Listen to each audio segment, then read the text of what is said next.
Welcome, everybody, to WagerTalk Today. I'm Lawrence Presman. We got a show lined up. Marco D'Angelo, Drew Martin, and Art DiCesare. We're going to take apart San Fran and Pittsburgh, Minnesota at Washington, the Cleveland game, and the San Diego Padres game. Teddy covers. What's your big game breakdown?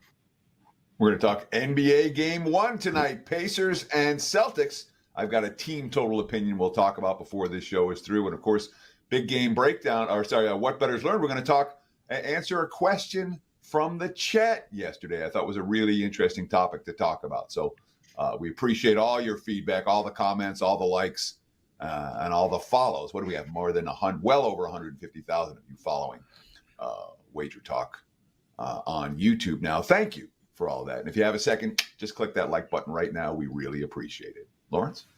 Well said, my friend. I had a terrible night last night, 0-3 for my clients. I want to apologize. Lost Milwaukee late in the ninth inning. Miami tied it up and then couldn't get me an empty net goal. Had the over in the NHL game. Not a good night for me, but I kept reminding myself it was only one night of betting. Move on, focus, and ready to go today. Marco D'Angelo. Marco, I got to tell you, man, first time in Vegas in many years without seeing you. What a pleasure. Feeling is mutual.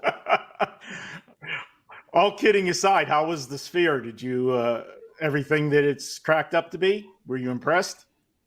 It was better than I expected. It was truly the greatest music experience of my life. Especially the first night when I was on mushrooms and didn't have Teddy around. The second night was interesting, to say the least. I basically just watched Teddy do this for 4 hours. I mean, you want to talk about animated, dude. That is not a word I would use to describe Teddy covers. That is for sure. Let's get into it, brother. San Francisco at Pittsburgh. How you betting this game? Yeah, guys. Last week I was on the show and I went with my hometown team and it paid off for me. But today I have no loyalty. We're going against them. We're going to take a look at San Francisco and a couple things in play here for me. You guys know enough shows that I've done. The Pirates are returning home from a road trip. First game back, you know I like to fade those teams. And that road trip was back-to-back series against division rivals. Makes it even better of a spot for me to fade them. So we start off looking to fade the Pirates, and then I look at the Giants, and they fit into one of my angles as well. As much as I like fading teams returning home, I like jumping on a road team that's starting the first game of a road trip, especially if they're on a winning streak. And the Giants have won 4 in a row as they head out onto this East Coast road trip. They got the Pirates, and then they go to New York to play the Mets next. So I'm going to look for them to keep the momentum going. Teams generally are very focused in that first road game because, A, they want to get the road trip off to a good start. And when they are on those winning streaks, they want to keep the momentum going. And they're going to send Logan Webb to the mound tonight. And all he's done in 10 starts this season is 7 of those 10 starts, he's allowed 2 runs or less. Ultra consistent pitcher for the Giants and has been for the last several years. And we look to the Pirates and they send out Martin Perez, who in his last 3 starts, which has been a grand total of 15 and a third innings, he has given up 16 runs. And his undoing has been the gopher ball. He gave up 5 home runs in his last start, 7 home runs in his last 3 starts. I can't back a guy that's given up a run an inning right now. I'm going to go ahead and I am going to look at Minnesota, or not Minnesota, I'm jumping ahead to the next game. I'm going to look at San Francisco. I'm going to take them first 5 innings because I think the bigger edge in this game is Webb versus Perez. And we'll take San Francisco first 5. Little stat for the Pirates. When they are what I call the coin flip games, minus 125 to plus 125. The last 2 seasons, they're 34 and 54. When they're at home, where you would think it would be closer to 50-50, that number drops to 17 and 32. So not good angles for the Pirates. I'll take San Francisco first 5. So San Fran is what, 8-15 on the road this year. Yeah, they've won their last 4. They're probably playing their best baseball this season right now, but they're certainly, I look at the Giants as mediocrity personified. I don't look at them as a good team. When we look at their road series they've won this year, they won a road series at Colorado. They won a road series at Miami. That's it. And obviously 8-15 on the highway. Is Pittsburgh, Colorado, and Miami, are they bottom feeders? Is this a team that we want to be fading at every reasonable opportunity? Or is maybe San Fran's limited road success something that they're capable of doing against teams that are a little bit better than just the very worst teams, and instead of just beating up on bad teams? Talk about that. Yeah, Pittsburgh is definitely above that, especially whenever you have the three-headed monster pitching for the Pirates. And that three-headed monster was Keller, was Jared Jacob, and now Paul Skeens. None of those 3 are on the mound tonight. This is the weak link of the Pirate rotation. And if you remember last week in our counter cross-examination, Teddy, and we pointed out how the Pirate woes were at the time when they were in Chicago. And I said, yeah, but they struggle against right-handers. Left-handers, they do well. And they were facing a lefty that day. Guess what? They're not facing a lefty today. They're 12-19 Pittsburgh this year versus right-handers. I'll go ahead. I'll take San Francisco because when the Pirates are facing a righty, they are one of those mediocre teams without one of the big 3 on the mound. Marco D'Angelo. Marco, still rocking and rolling, bro. You've had such an outstanding 2024 and an incredible NBA season. How's it going? I haven't spoke to you in a few days. Yeah, no, last night was a 1-1 night. And, if Teddy had his old segment of bad beats, I would have to throw my loss in last night as one of the worst of the baseball season. I had the Astros' first 5 innings last night, minus a half a run, go to the 5th inning up 6-1. Yep. And for some reason, the manager does not pull Framber Valdez, lets him pitch the entire 5th inning, try to get out of it, and he gives up 7 runs in the 5th inning. Not 1, not 2, but 3 home runs, and he still let him finish the inning. I just absolutely baffled me last night, but it was a 1-1 night. You'll have that. But it's been good. We got a 4% play tonight, Prez, and as you know, across the site today at WagerTalk, all plays 50% off, and it's also $2 Tuesday. Drew will be coming up a little bit later to talk about his $2 special today, but you can get every other capper on the site today 50% off. So great day to buy a play from somebody here at WagerTalk.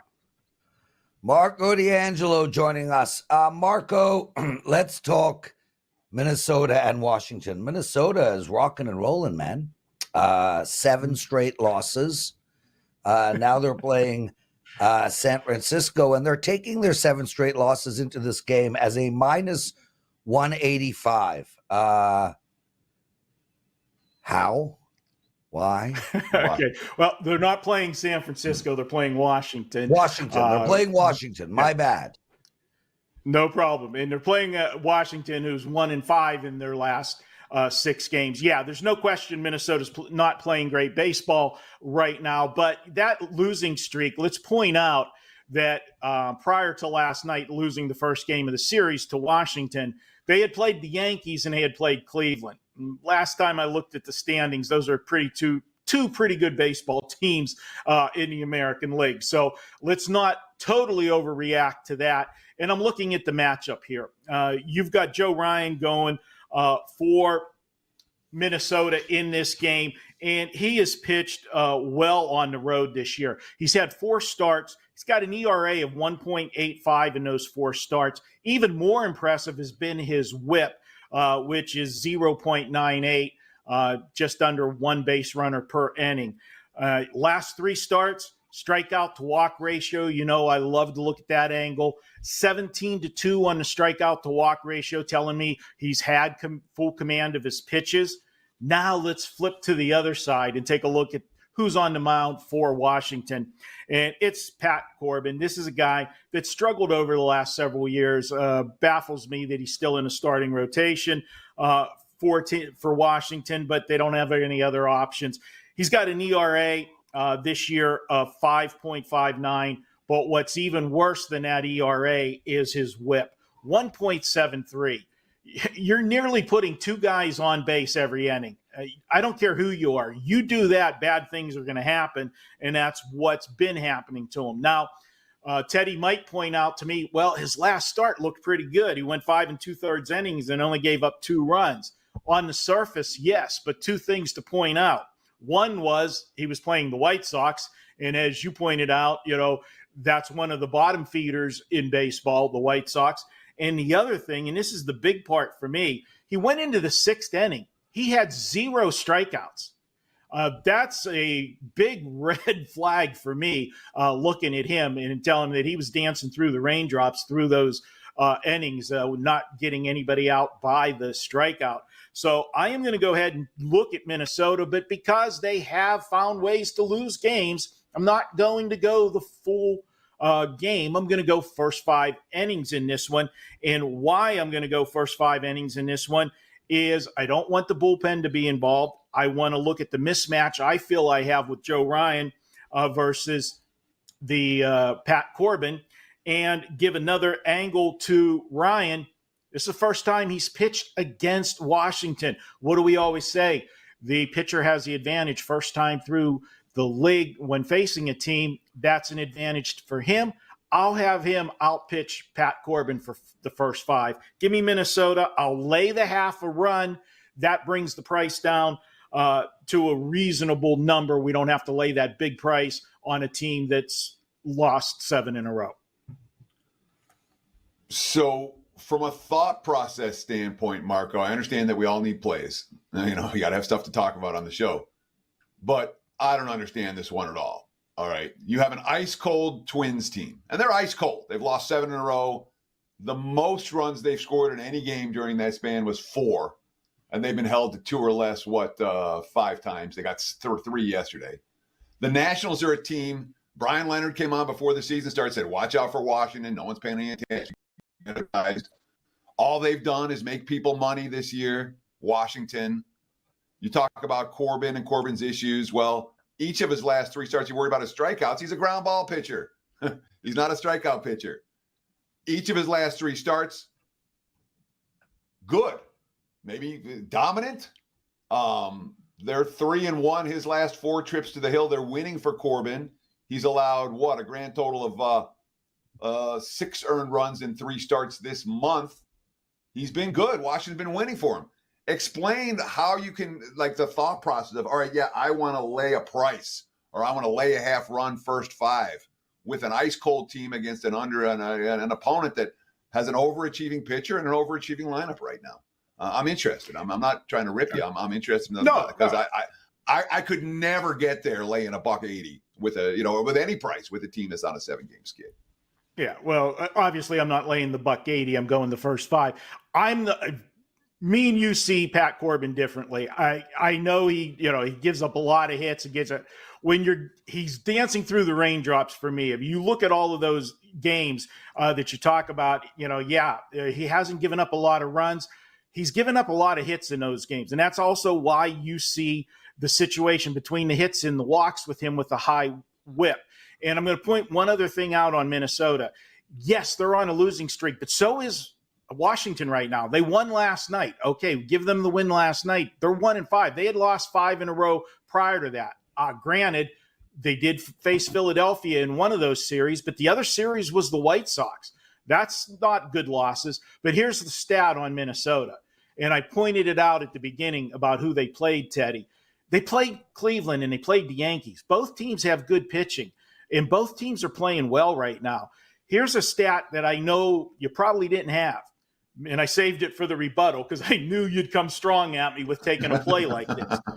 As bad as Minnesota's playing right now, when they face a team with a losing record, and whether Washington has made teams money or not because they've been a big dog all year, all they have to do is be close to 500, and that'll turn a profit when you're a big dog. they're a losing team. They have a sub 500 record. Minnesota's 12-2 this year when they face teams with losing records. So they lost last night. You can throw that in my face. Washington beat them last night, but I'm going to take them game 2 here to get it. And you know what? They don't have to win the game, Teddy. They just have to win the first 5. Marco D'Angelo. So it's half price Tuesday at WagerTalk. Is that right? Is that what's going on? It is. It is.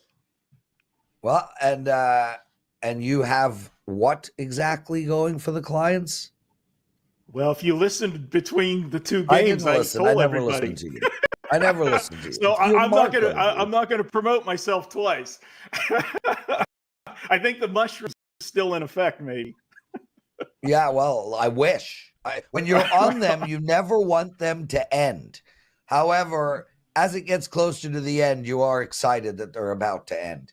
Marco D'Angelo, everyone, thanks for joining us, brother. Teddy, before we get into what did bettors learn, quick story I forgot to tell on air about my flight home on Saturday night.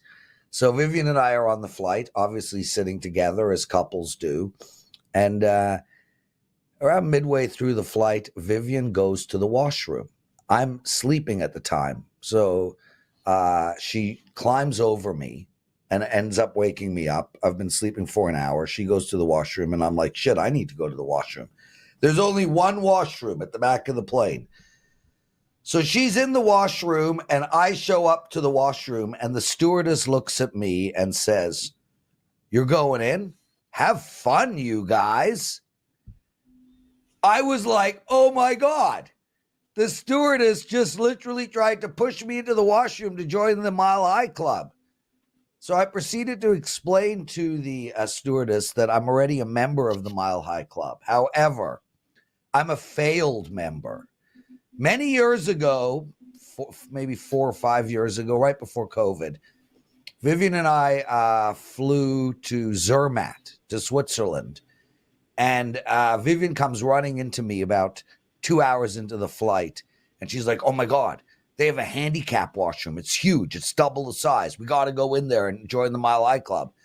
And I'm like, no, I don't want to do that. No. So then she sits down and she's sulking. Oh my God, you're all talk. Why won't you join the Mile High Club? That's terrible. Blah, blah, blah. You're such a wimp. I'm like, okay, fine, let's go. So we go into the washroom, and I was able to perform for about 3 seconds. And then I was like, yeah, this ain't working. So the overcast. Yeah, the over, yeah. So I'm a semi-member of the Mile High Club. I gave it an attempt, but I ended up ultimately failing. But I could not believe that the stewardess literally said to me, have fun, you guys. Shout out to Jesse Schul, proud member of the Mile High Club since 2000. So I am technically officially a member. Teddy, are you a member? So how do I phrase this politely? On a list of places that I'm interested in having sex in, so he's not a member. A nasty ass plain bathroom is near the bottom of that list. It's not. There's probably worse places. Glaciers. Public restroom at the Dead concert. But yeah, that's not anywhere where I'm sitting there getting excited. And Kara hasn't pressured me to join that club. So no, yeah, I'm not a member of the club. Well, that's where I was at, Teddy. Like I was at where I just didn't want to do it. I wasn't excited about it. Eric D, a proud member since 2007. Let us know your Mile High stories, guys. I'll tell you who for sure has one, even though he likely can't fit in the washroom. Drew frickin' Martin. We'll talk to him about it in a second. Teddy, what did bettors learn last night? Well, I wanted to respond. There was a great question in the comments yesterday from Brian Flynn 7119. He said, I think a good segment would be to elaborate on what Ross Benjamin was on yesterday's show, what Ross was talking about. He mentioned the books are begging you to take Baltimore as an underdog against St. Louis. Is this true in other instances when an inferior team is listed as a favorite against a top team? And I thought it was an interesting question. And look, it was all St. Louis. A 5-0 Cardinals after 5 yesterday before Grade gave up that 3 spot in the 6th. And it didn't matter. They went on and cruised to victory. This is the key point that I want to talk about here. All lines in all sports are set to beat sharp money. Sharp money in MLB knows that the worst teams are going to win 55, 60 games. The best teams are going to lose 55, 60 games. Most teams are going to finish between 70 and 90 wins. Last year, 21 of the 30 teams in MLB finished between 70 and 90 wins, which is mediocre, whether it's pretty good or pretty bad. So a lot of the lines are based on starting pitching. A lot. Same 2 teams, same field. One team might be minus 130 one day, and the other team might be minus 130 the next day, just based on the starting pitching. Sharp money is sharp money, all right? It matters more in certain sports, and it matters more at certain times of the year. Early in an MLB season, sharp money, pay attention. April, first couple of weeks. Totals, for sure. In September, when the call-ups come, you pay attention to that sharp money in MLB. This time of year, less so. And if I'm ranking sports in which I'm sharp money, what am I most worried about, most following, most interested in? We'll go in this order. Major League Baseball, especially totals. Most interested in what the sharp money's doing. College hoops, especially early season, probably second. NFL, probably third. College football, fourth. NBA, last. At least that's for me. That's the order of how much I respect it. Now, Brian was asking in terms of public money, bet percentages, books begging you to take Baltimore. I'm not really interested in any of that stuff. The books aren't begging anyone to do anything. All right. They're catering to sharp money because sharp money is the only money that can beat them long term. They don't need all the consensus favorites to lose. Books on any given night, they need 1 or 2 of the consensus favorites to kill the parlays. And once or twice a month, when all the public chalk hits, so be it. August is coming. They know it. And there's not much books are going to do at that particular time of the year. But the bottom line, Brian, again, great question. I pay a lot more attention to what the sharp money is saying than what the public and what the books in theory are begging you to take. Books aren't begging you to take anything. The sharp money is saying, this is the right side. That's my 2 cents. Great question, Brian. Thought we'd answer it today. Keep those questions coming in the comments. Yes. We appreciate them, and we'll answer them each and every day right here on WagerTalk Today. Worth noting. Yeah, I got hype for well said, Teddy. Okay. Sorry, Teddy. Well said, because, guys, we are in off season right now, and we were more than happy to go back to that betting strategy segment that was such a success last summer. So if you guys have questions, put them up in the comment section after the video goes up, and I will look every day and pull out one question to talk about.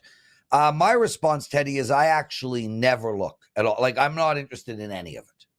I handicap in a silo. I handicap in a vacuum. I don't care where smart money, dumb money, wise money, I do care where Drew Martin's money is going, though.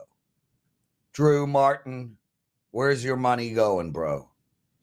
Prez, it is going on a couple games here, actually, to 2 of the top on the card for today, which we could talk about. But actually, I agree with you, Prez. I think a lot of sports betting content out there, since it's really become legalized with PAPSVA in 2018, there's people that just get out, on the internet and say oh, this is the sharp side because of X. And I almost think that it's just getting overblown, and too many people are bringing that as too big of a part, too much of a percentage in their handicap. I think it's kind of overblown just because it's very easy to do. Yeah. And I think it's better about being in a silo like you're talking about and doing the hard work. That's how you find more winners than losers, in my opinion. Drew Martin. Drew, couple of things before we get deep into your games. Number one, somebody asked if there is a meet and greet this August in Vegas. As far as I know, and Teddy, correct me if I'm wrong, there is not. We are not doing a meet and greet this year.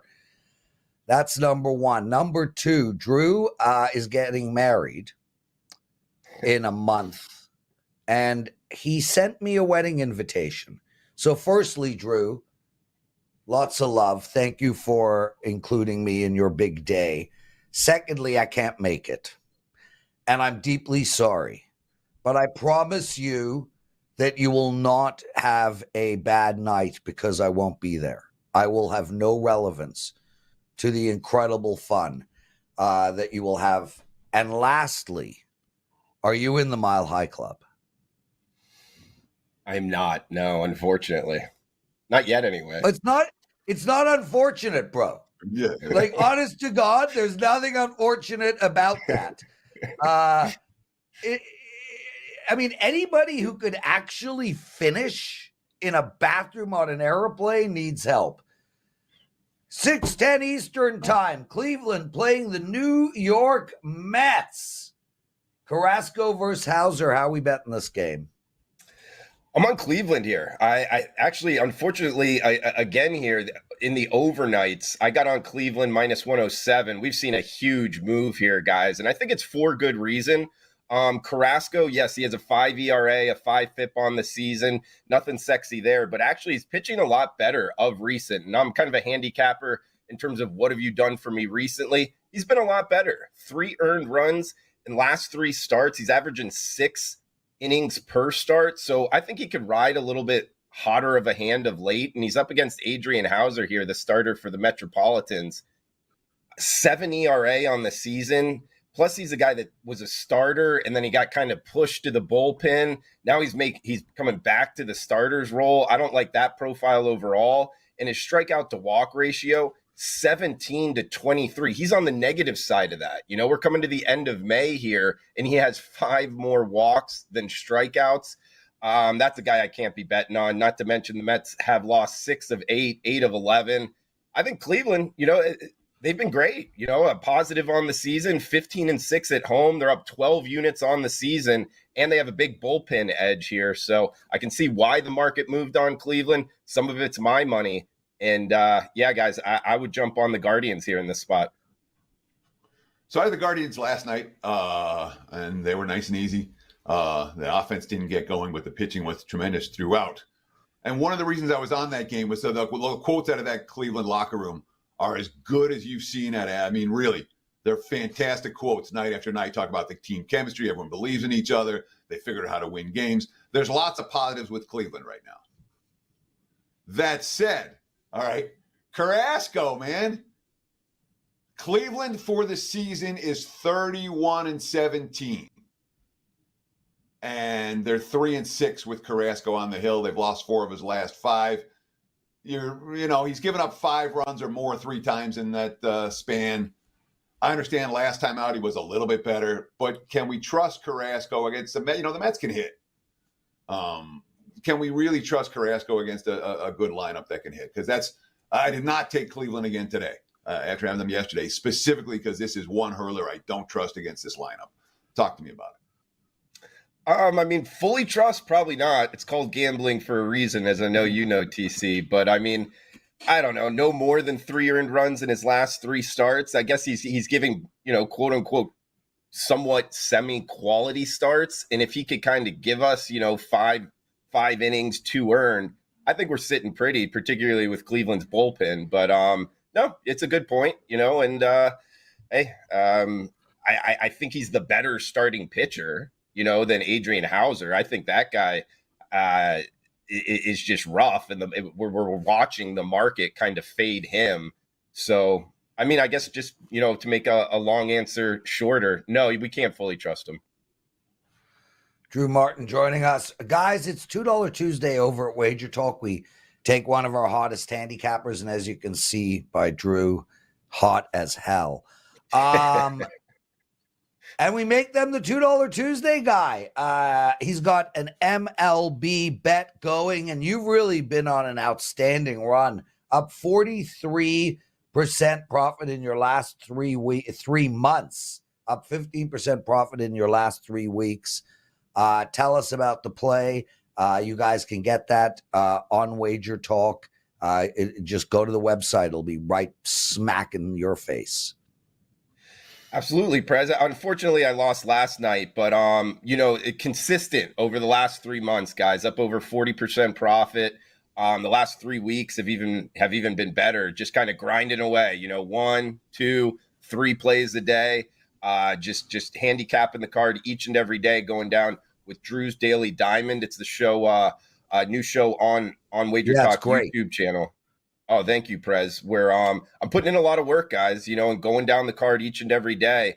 And then I'm just kind of picking out my 1, 2, 3 best bets, giving them out to the clients here. And there is one I really like tonight, guys. 4% big bet. They've been really good in MLB season. So it's going up tonight. It's normally $25. Today you can get it at WagerTalk for just $2. So it's a top play, big bet. I really like 4%er. Check it out, WagerTalk.com. Drew Martin.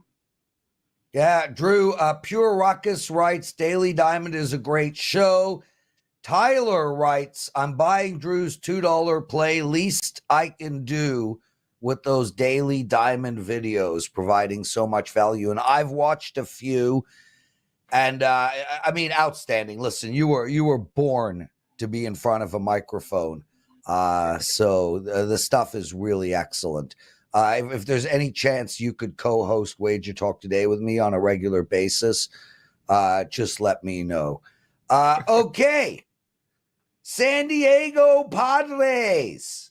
They are coming off of a loss, 3-0 against Atlanta, but they did win the series 3-1. They're starting a new series tonight against Cincinnati, who can't win. Maybe if they played Washington or Minnesota right now. Minus 120 for the Padres. Where are we going in this game? I'm on the Padres here, Prez. It's almost kind of a similar type handicap as the game we talked about first. And actually, I think these two are in terms of time of start, the first 2 games on tonight's card. Now, San Diego Padres, it's a unique handicap because they just played 3 games against the Braves in like a 24-hour span because of postponements. So that is something we got to bring into account. But I just feel like Musgrove here, talking about like Carrasco last time, his full season numbers are not very good, guys. He's got a 6 ERA, a 6 FIP, but his last time out was against the Cincinnati Reds. So he's going back-to-back against the same lineup, which usually I would say favors the offense. But in this particular case, he had 9 strikeouts and 0 walks over 6 innings against this same lineup. When you're dominating a lineup like that, I actually like to parlay it again in terms of you're going to have success this time around. Now, is that for sure? No, but I do like that, in terms of my handicapping. So I'm looking for Musgrove to have a pretty good start. He's up against Abbott, the lefty going for the Reds. He's been good overall. So the only thing I would go after him, his ERA is 3 and his FIP is 4.75. So he's getting hit around a little bit more than his ERA kind of, I guess from a blimp's view, tells us. He's working himself out of issues, which he could continue to do. But I think at some point, a good lineup is going to get after him. And actually, the Padres overall are a top 10 lineup by team OPS. This team at times has really put up some crooked numbers here. And Prez, you kind of teed it up in your intro. The Cincinnati Reds are 19-28. If you remember in the beginning of the season, they started out hot. Well, they've been ice cold in May. They're just 3-14 in the month of May. They've lost 3 straight games. And the spot here, guys, it's their first game home off of a 10-day West Coast road trip. I don't like that spot to bet on teams. So overall, that has me on the Padres here, guys, is the shortest of road favorites. Drew Martin, no follow-up from Teddy. Thanks for joining us, my friend. $2 Tuesday handicapper, 4% play. It's only $2 over at Wager Talk. Wonderful stuff. We'll see you on a regular basis. And guys, make sure to watch his daily video. Drew Martin, everyone. Teddy covers. So I wrote to Teddy, Teddy, running out of time, no follow-up. Teddy's response is, more follow-ups, fewer long mile high stories. That's a no. That's a no, Teddy. What makes our show great is me. I mean, let's say it the way it is, bro. I am the reason everybody logs on every single day. They know they're going to get actionable info, but inside of all that is a large, beautiful dose of the Prez. Speaking of the Prez, I got a 3% NBA play up tonight. And guys, Teddy, who is the number one NBA expert these playoffs? Would it be you, Lawrence? Why, thank you for noticing, Teddy. I am the number one NBA expert these playoffs, and I am on a 13-1 run. 13-1 run. Plus, it's half price Tuesday. So get your tuchus over to WagerTalk and buy my play. Teddy, your big game breakdown, and also tell us what you got going. I certainly will. Big game breakdown time. Let's talk Celtics and Pacers. Game 1 tonight from Boston. Right now, look at the WagerTalk live odds screen. Celtics, there is some line variance. You can lay 10. You can lay 10.5. 222 the prevailing total. There are 221.5s out there right now. Before I break this down, I do want to give a little bit of hype because I do have my first 5% big ticket of the season going in MLB today. And of course, all plays from all cappers, or report from all cappers at WagerTalk are half price. So you can get my first 5% of the season, riding a 71% 5% run long term, well over 60% since 2021 with those 5% plays. And that's the track record I'm proud of, delivering the goods with my strongest selection. To get that play right now, again, half price at WagerTalk.com. First 5% of the season. Look, the Pacers played an absolutely perfect Game 7. You can't play better than they did. When you shoot 67% from the floor and set records for the best Game 7 performance of all time, it's hard to do better than that. I don't think Indiana's going to be able to match that performance tonight. And I'm not willing to bet on a team coming off a record-setting Game 7 performance on short rest after a 7-game series facing a rested opponent. So it's Boston or pass for me, very, very clearly in this ballgame. The question is, what's the best way to get at Boston? And I think the best way here might well be team total over 116.5 for the Celtics. Look, I'm not convinced that that Boston is going to dominate this series in the sense that Indiana can't do anything. All right, the Pacers have shown they can match up against good defensive teams and bad defensive teams. When they're clicking offensively, when they're playing at their pace, it's an offense that's very difficult, even for good defenses, to solve. So I think Indiana's going to get their fair share at times in this series. But defensively, the Pacers are going to be up against it. And they're facing a Celtics team that's really good at finding open shooters on the perimeter and draining three-point looks. Boston had little problems negotiating this defense in the regular season.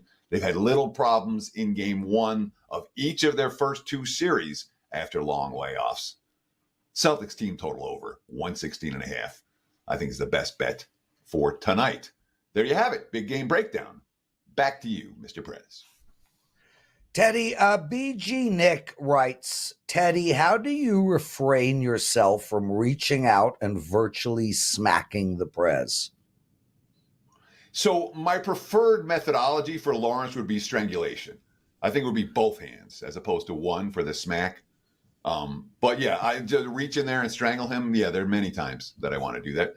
But we breathe and we calm down and then we move on. Because look, Lawrence and the banter between Lawrence and I makes the show. It does. This is not a dry show. It's not a there are so many freaking boring shows out there. And the fact that Lawrence and I spend every show just pinging each other in the ear, I mean, it makes for, I think, entertaining. But yeah, there are times I got steam blowing out of my ears. Absolutely. Oh, yeah. You just you breathe and you tell Danny we got thrown off the show. We got thrown off a show like 12 years ago. You and I were doing a show 12 years ago over at Covers, 15 years ago. We did that show for 2 years. And we had a pretty good blow up at the end of it. They're like, yeah. We had a legit blowout, and then it was like, you're both fired. Okay. So, guys, No, if you Lawrence, like what only you're you got hearing, fired. please take I a stayed second. Yeah, I got fired. I know. You stayed. I got fired. It's all good. Yeah. It's important to So be we didn't fired get every fired. once in a while. You got fired.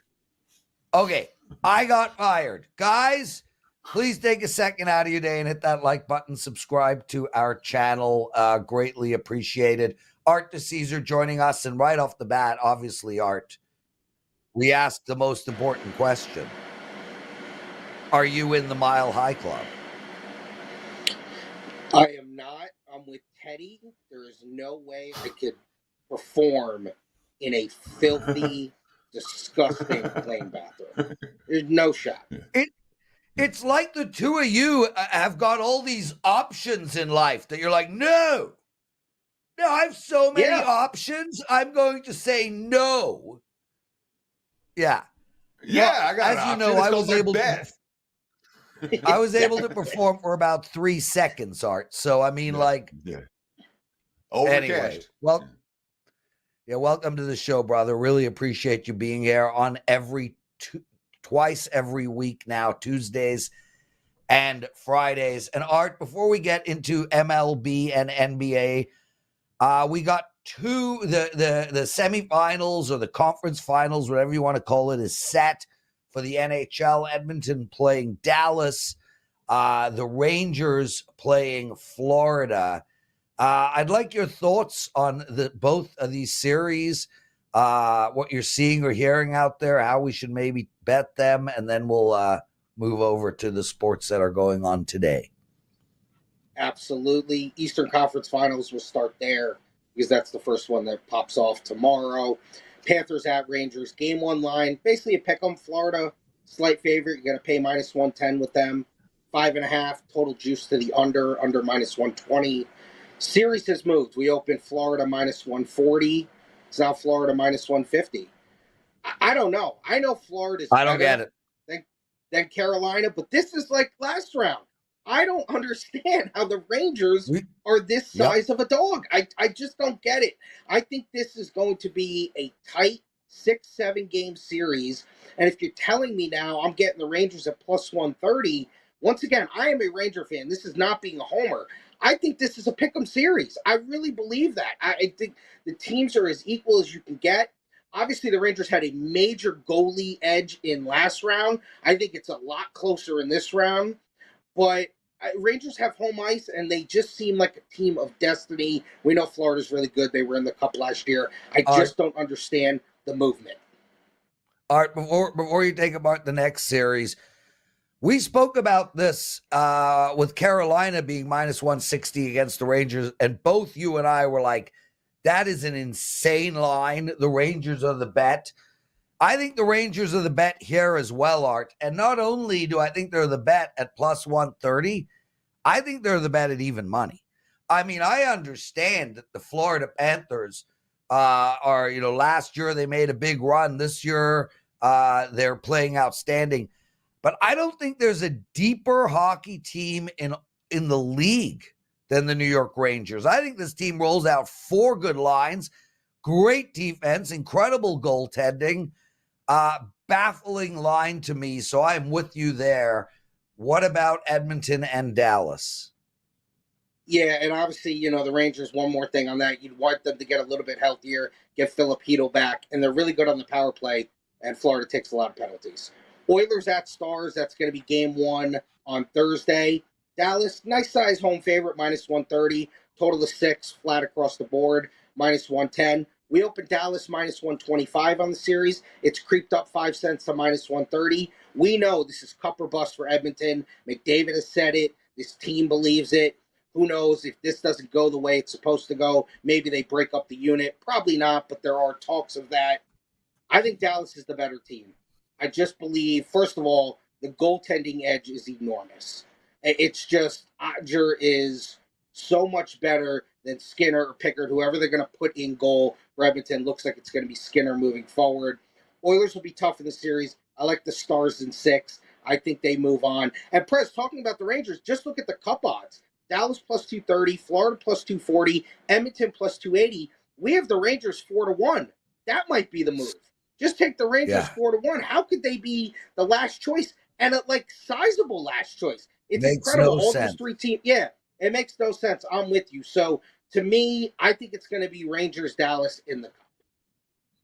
Teddy? So Art, would it make more sense to bet the Rangers series price here and then bet them series price again should they reach the finals? Would you get a better ROI on that, or would you get a better ROI taking them 4-1 right now? That's a great question, Teddy. It's probably the series price, like you said. It's probably the rollover method. I always try to explain that to people. And, there's some people who are just so, not stuck in their ways, but if they understand it better to just say, I have a Stanley Cup ticket, that do the rollover method. There's a lot of people who don't want to go with that method, even though it could be the better method. If it is Dallas and the Rangers, Dallas is probably going to be a slight favorite in that series too. Probably looking at where we are right now with Edmonton, maybe even a little bit higher, because obviously all these teams are power rated higher than the Rangers. You may be looking at Dallas minus 140 to open in the Stanley Cup final against the Rangers. And it's been, 3 decades since we've seen a team from Canada win the Cup? Will this be the year? The team from Canada wins the cup every single year, Teddy. 120 out of 120 after years. Toronto and Edmonton and Calgary and Winnipeg all get knocked out. I know. Oh, because they're not playing in Canada doesn't mean they're not Canadian. Every team in the league is Canadian.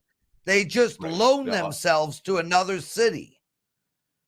Okay, Prez, I'm going to strangle you through the strangle me, baby. Through the camera now.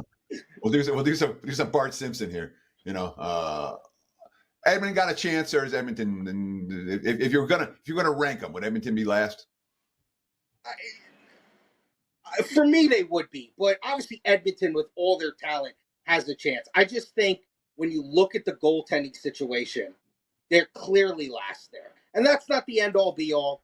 We know that, but they have the worst goaltending situation. So to me, they would be last.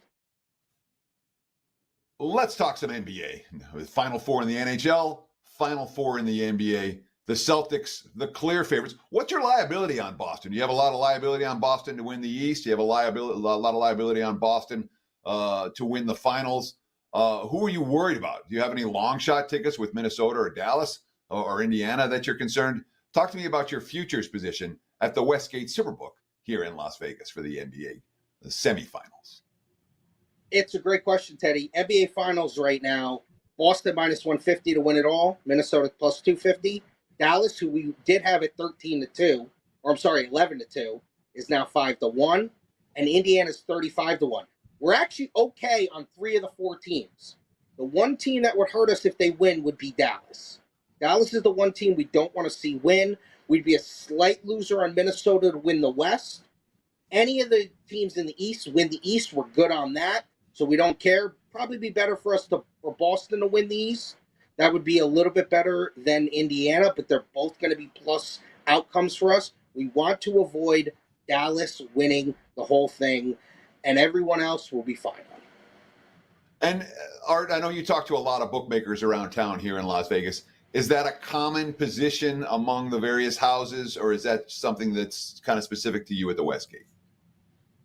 No, I think that's kind of a regular occurrence from what I've heard. I mean, Boston, it's funny. Unless you came in early in the season or even mid-season and dropped a real nice, 5-6 figure bet on Boston, there was never going to be the Boston liability was really never going to add up. It just wasn't. I mean, it feels like they've been minus money to win the East since, mid-season. It's incredible. As they should be. Of course, and as they should be. They've had a dominant run. And listen, the Knicks as a 2 seed in the East shows you what the East has been. The East wasn't that great this year. I mean, the Knicks team's a nice little team, but they were the 2 seed. So I think that there were obviously some books that might have had exposure with Minnesota and OKC because they had great years, and they were teams that started, 20, 25, 30-1, but never piled up for us. OKC probably would have been the worst outcome for us, but obviously they got knocked out, and Dallas now replaces them as that. We've got just a few minutes left here with Arthur DiCesare at ArtDice21 on Twitter. He's an excellent follow. He's a risk management supervisor over at the Westgate Superbook here in Las Vegas. And as friendly a guy off air as he is on air, very easy to talk to if you're in town. Make sure you go to the Westgate and tell Art hi. And thanks for giving us good information all the time. Art, when it comes to these game ones in the association, what are we seeing in terms of playoff action? Who do the pros like? Who do the Joes like? Anything stand out to you for the 2 game ones today and tomorrow?